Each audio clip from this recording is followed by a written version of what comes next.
Hi my friends, how are you? I hope everybody is fine. My name is Daniel Villarino. Welcome to my YouTube channel. In the previous video we have been working in this small ball, and basically the process is similar to any other ball, with the exception that we try to make the exterior surface and the interior surface as spherical as possible. The reason for that is that we are going to try to jump chuck it in a spherical chuck, because we want to work on the exterior part using multiples axes. So that's the project for today. I hope you enjoy it. Let's get to work. I would like the cut to be a bit deeper than half the wall thickness, so I make a reference mark in the parting tool. To make my work easier, I am going to make the lathe to rotate in reverse.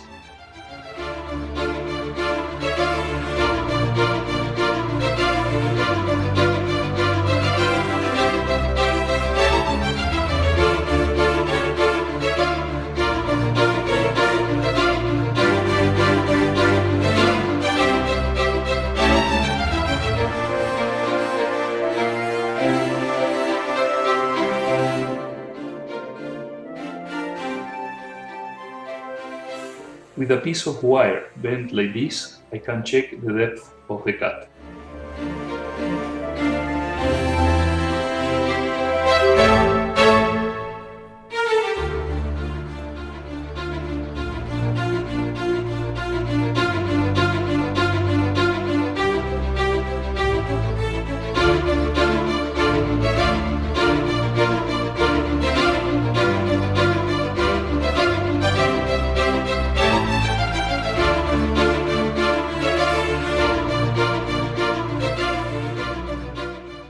The internal design looks like parallel ribs. To make them uniform, I make the cuts the width of the parting tool, and I try to make the thickness of the rib that same distance.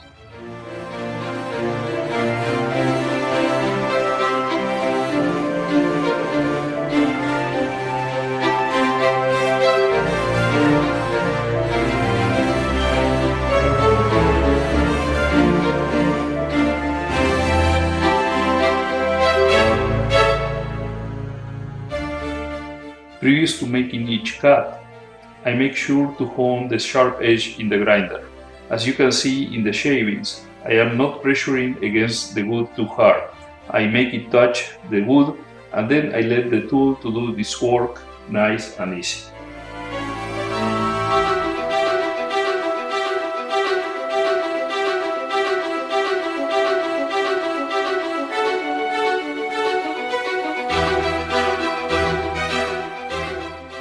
This will be the last internal groove that I will make. If I had not had the catch, I would probably made one or two more grooves, but I am afraid that I might be lacking for thickness at the bottom. It is the price I am paying for that moment of distraction.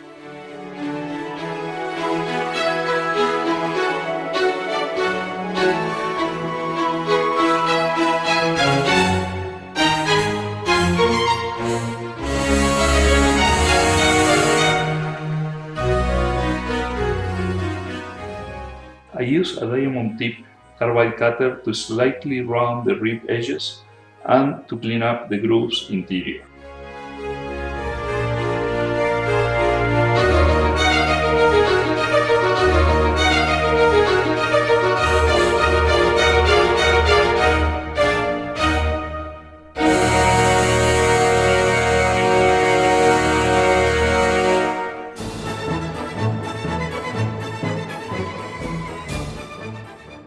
As you can see, these are very light touches. It pays to be patient in this particular situation.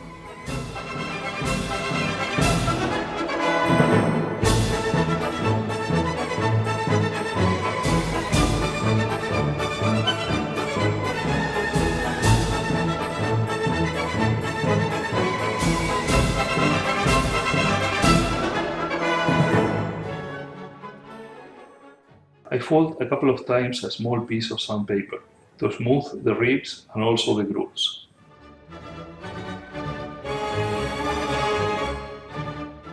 For the finishing process, I make the usual use of the abrasive paste followed by the friction polish.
And with this, the interior work is pretty much finished.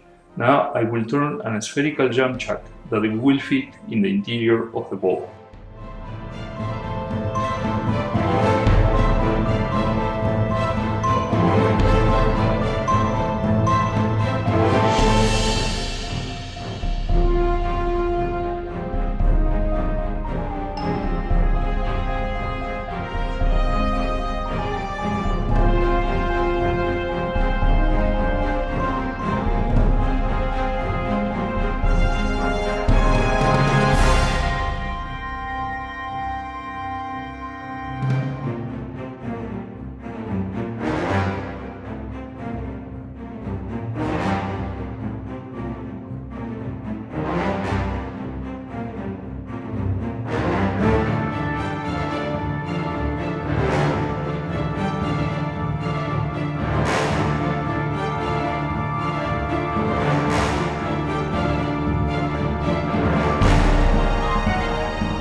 With some shear scraping cuts, I tune up the shape to get a nice fit.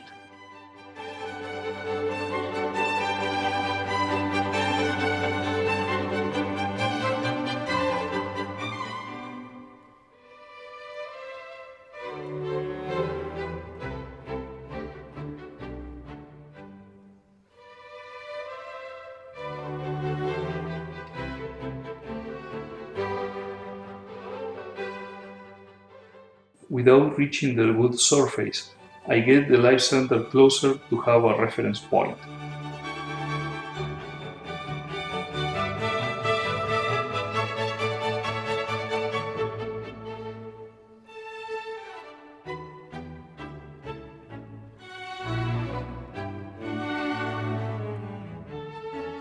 I would like to have the central decorative motif to be more or less centered in the third internal rib, so that rib will provide support. So I measure the distance from the bowl rim to the center of the third rib.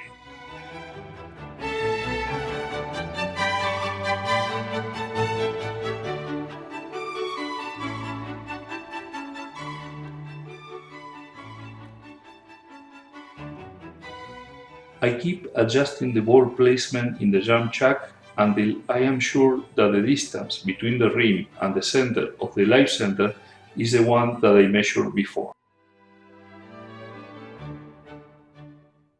This will be a moment when measuring twice or three times until I get it right will pay good dividends.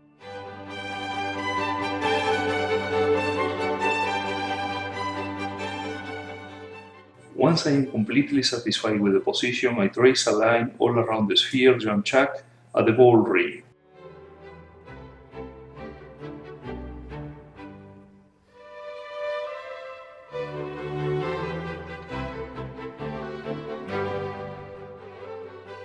This line will be important to position the ball always at the same reference level every time that I change the axis of rotation. I will also make a reference mark both in the sphere and the rim of the ball.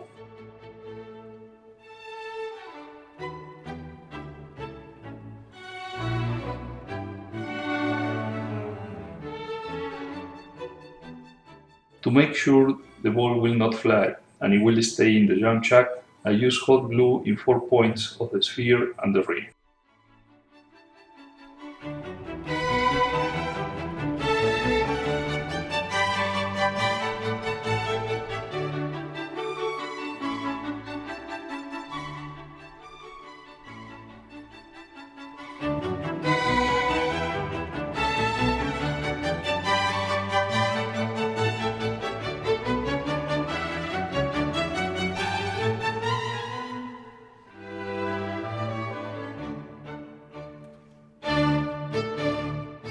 Now I can begin to turn in the first axis that is different from the original turning axis of the ball.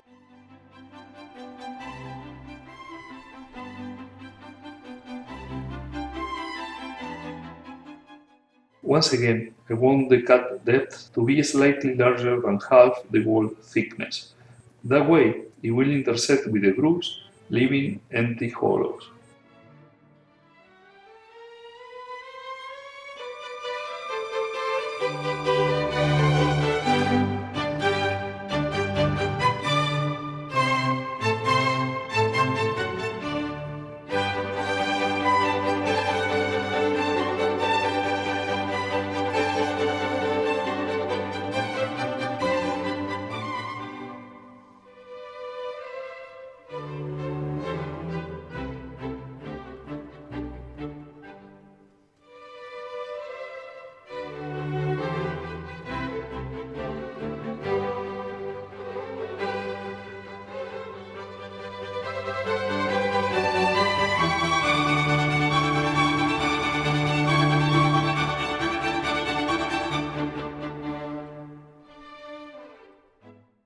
Here, it becomes apparent why I measure the distance from the rim to the third rib so carefully. The circle I just made is supported by that third rib, as you can see by the yellow arrows. The blue arrows show the voids generated by the intersection of the interior and exterior grooves.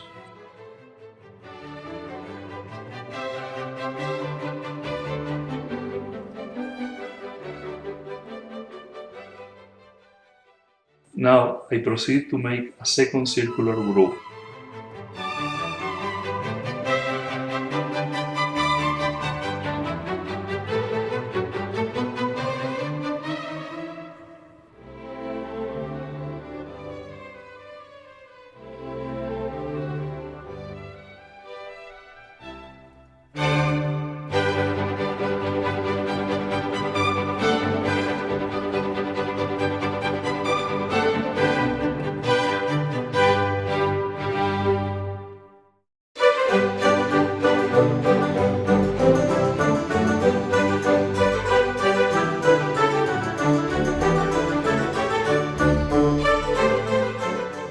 Although I put particular care in making all the surfaces as spherical as possible, the addition of small imperfections have made that at this distance the rotating wood is not perfectly centered and the cut does not have an uniform depth. I have to be careful of not getting the cut so deep that it will slide through the internal ribs. I am thinking that maybe I need to use a different method to make these cuts in multiple axes. Perhaps the use of cap centers will be the solution, and I will explore it in some other project.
The red arrow shows what I referred to before. There, it did not intersect with the internal grooves. Again, the yellow arrows show the support of the internal ribs, and the blue ones where the grooves intersected.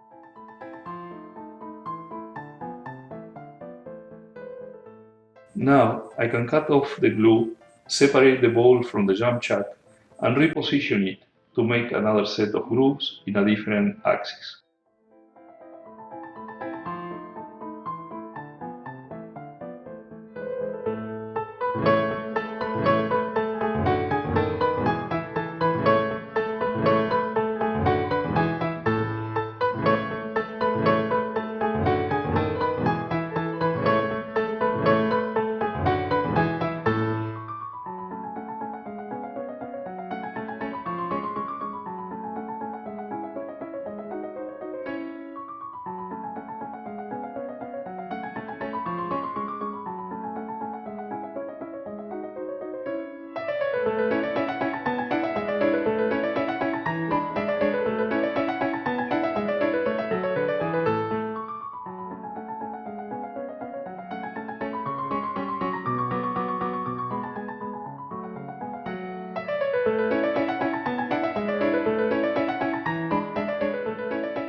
The nice thing about the reference circle I made is that, albeit for different rotation axes, the general position of the ball with respect to the jump chuck is always uniform.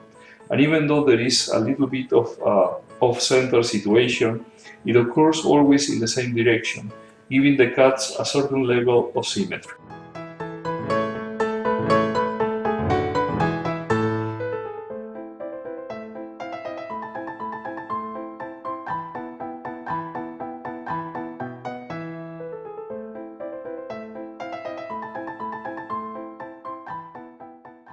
This will be the third set of circles that I will turn.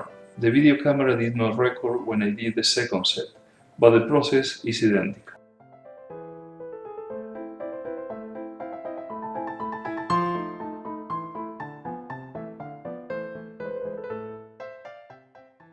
As you can see, the hot glue provides a secure hold and it is relatively easy to remove.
And now to repeat the whole process for a fourth time.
It only remains to remount the ball using the tenon, to retouch the rim that it is a bit damaged and dirty due to the glue ups, and then to reverse it and put it in the cold jaws to finish the base.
Okay, my friends, I have finished making this little bowl, and as you can see, it has that ornament on the four sides, and inside the bowl those sort of ribs, and where they intersect, there is an opening.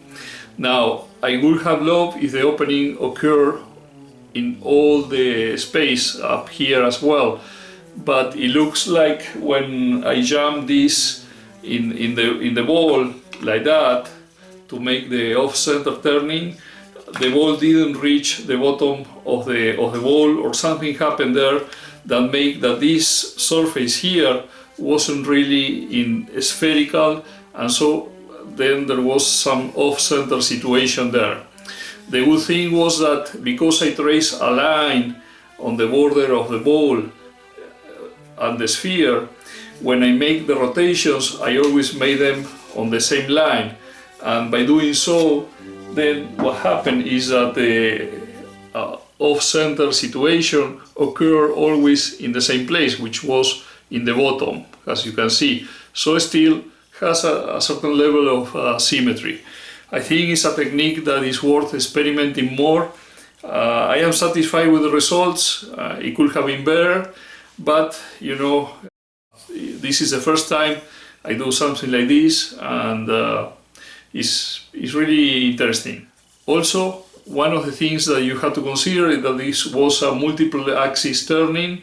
It had the normal turning for the ball, for emptying the inside and everything, and then an additional axis for each of these ornaments on the outside. Okay, my friends, I would like to interrupt the video for just a few seconds to show you some of the pictures that I have received from the subscribers. I would like to show you from Daniel in Alcalá de Henares, Madrid, this beautiful goblet in Sabina with the detail of the captive ring.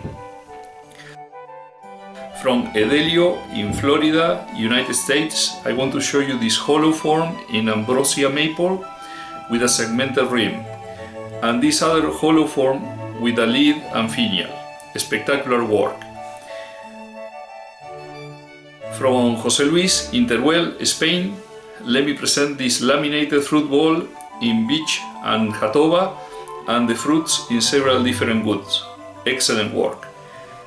From José in Murcia, Spain, this impressive vase in Dabema wood, really a great piece. And from Santiago, this beautiful pen in orange wood and wenji with copper inserts, and this horn oak mortar and pestle with a pewter insert. Really sensational.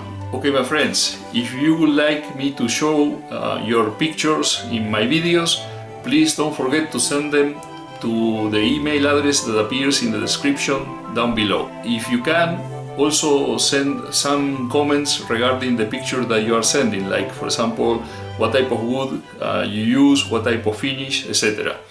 And if you can, send me the place from where you are sending the picture as well. So I hope you enjoyed the video. If that's the case, please mark the like button down below, make comments, and if you haven't subscribed yet to my channel, please do so. And it will be until the next one. Cheers!